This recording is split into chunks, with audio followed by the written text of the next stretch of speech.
മലപ്പുറം ജില്ലയിലെ number 1 jewellery majestic Jewellers. തിരൂരിന്റെ വിവിധ ഭാഗങ്ങളിലേക്ക് വിൽപ്പനയ്ക്കെത്തിച്ച വ്യാജ ചായപ്പൊടി ഭക്ഷ്യസുരക്ഷാ വകുപ്പ് പിടികൂടി. വെട്ടത്ത് പുതിയങ്ങാടി നേർച്ചയുടെ ഭാഗമായി തിരൂർ ഭക്ഷ്യസുരക്ഷാ ഓഫീസർ MN ഷംസിയ നടത്തിയ പരിശോധനയിലാണ് വ്യാപകമായി വ്യാജ ചായപ്പൊടി എത്തുന്നുണ്ടെന്ന വിവരം ലഭിച്ചത്. തുടർന്ന് നടത്തിയ പരിശോധനയിലാണ് പിക്കപ്പ് വാനിൽ വിതരണത്തിനായി കൊണ്ടുവന്ന 15 കിലോ വ്യാജ തൈല പിടികൂടിയത്. തിരൂരിൽ ഇത് 3-ാം തവണയാണ് വ്യാജ തൈല പിടികൂടുന്നത്. വെട്ടത്ത് പുതിയങ്ങാടി നേർച്ചയോടനുബന്ധിച്ച് ചായക്കടകളിൽ ഭക്ഷ്യസുരക്ഷാ വകുപ്പ് നടത്തിയ പരിശോധനയിലാണ് സംശയാസ്പദമായ രീതിയിൽ കളർ ചേർത്ത ചായപ്പൊടിയുടെ സാന്നിധ്യം കണ്ടെത്തിയത്. തുടർന്നാണ് വിതരണക്കാരെക്കുറിച്ച് അന്വേഷിച്ചത്. പഠനവിഭാഗത്തു നിന്ന് വ്യാഴാഴ്ചകളിലാണ് തൈല ഇവിടേക്ക് എത്തുന്നതെന്ന രഹസ്യവിവരത്തിന്റെ അടിസ്ഥാനത്തിലാണ് പട്രോളിംഗ് നടത്തിയത്. പോലീസ് ലൈൻ പെട്രോൾ പമ്പിന് സമീപത്ത് വെച്ചാണ് പിക്കപ്പ് വാനിൽ നിന്ന് 15 കിലോ വ്യാജ തൈല പിടികൂടിയത്. ടിഷ്യൂ പേപ്പർ ടെസ്റ്റിൽ കൃത്രിമ നിറം പടരുന്നതായി കണ്ടെത്തി.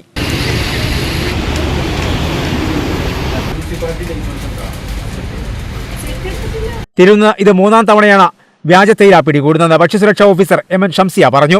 ഒരാഴ്ചക്ക് മുന്നേ ഇവിടെ തിരൂര് BP-അങ്ങാടിയിൽ വെച്ചിട്ട് നടന്ന പുതിയങ്ങാടി നേർച്ച ആ സമയത്ത് നടത്തിയ പരിശോധനകളിൽ ചായക്കടകളിൽ നിന്നും അവിടുത്തെ ചില ചായക്കടകളിൽ നിന്നും നമുക്ക് സംശയാസ്പദമായ രീതിക്ക് തേയില ലഭിക്കുകയുണ്ടായി. അപ്പൊ കൃത്രിമ നിറം ചേർന്നതാണ് എന്ന് സംശയാസ്പദമായി തോന്നിയത് കൊണ്ട് കടക്കാരിൽ നിന്നും ആരാണ് ഇത് കൊണ്ടുവന്ന് ഡിസ്ട്രിബ്യൂട്ട് ചെയ്യുന്നത് എന്ന് ചോദിച്ച് മനസ്സിലാക്കുകയും അവര് ഇന്നത്തെ ദിവസം, അതായത് വ്യാഴാഴ്ചകളിലാണ് തിരൂര് ഇതിന്റെ ഡിസ്ട്രിബ്യൂഷൻ നടത്തുന്നത് എന്നറിഞ്ഞുകൊണ്ട് ഇന്ന് ഈ തെക്കുമുറി മുതൽ BP-അങ്ങാടി വരെയുള്ള ഈ റൂട്ട് ഞങ്ങളുടെ പെട്രോളിങ്ങും അതുപോലെ തന്നെ ഞങ്ങളുടെ സ്ക്വാഡ് നടത്തുന്ന സമയത്ത് വീണ്ടും ഈ വണ്ടി കാണുവാൻ ഇടയാകുകയും ഇന്ന് ഈ വണ്ടിയിൽ നിന്ന് നമ്മള് പരിശോധിച്ചപ്പോൾ 2 തരം തേയിലകൾ കാണാനിടയായി.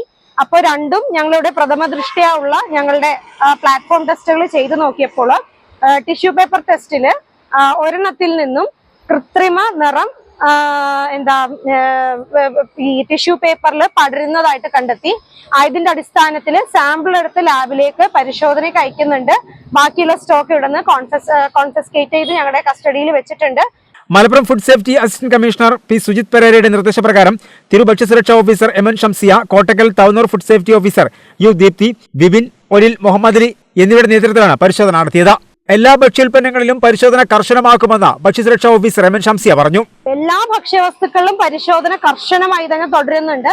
ഇങ്ങനെ വ്യാജമായി കിട്ടുന്ന ഓരോ ഭക്ഷ്യവസ്തുക്കള് കൂടി വരാൻ ഒരു കാരണം പൊതുജനങ്ങൾ തന്നെയാണ്. കാരണം ഇങ്ങനെ വളരെയധികം കടുപ്പമേറിയ ചായ അത് കിട്ടിയില്ലെങ്കിൽ ചായക്കടക്കാരനെ ഒരു വഴക്ക് പറയുമ്പോൾ അയാളും ഇത്തരം വ്യാജന്മാര് വരുമ്പോ വളരെ ആ പാക്കറ്റിൽ എഴുതിയേക്കുന്ന ഫസ്റ്റ് പോയിന്റ് എന്ന് പറഞ്ഞാൽ ലോ പ്രൈസ് എന്നാണ് കൊടുത്തേക്കുന്നത്.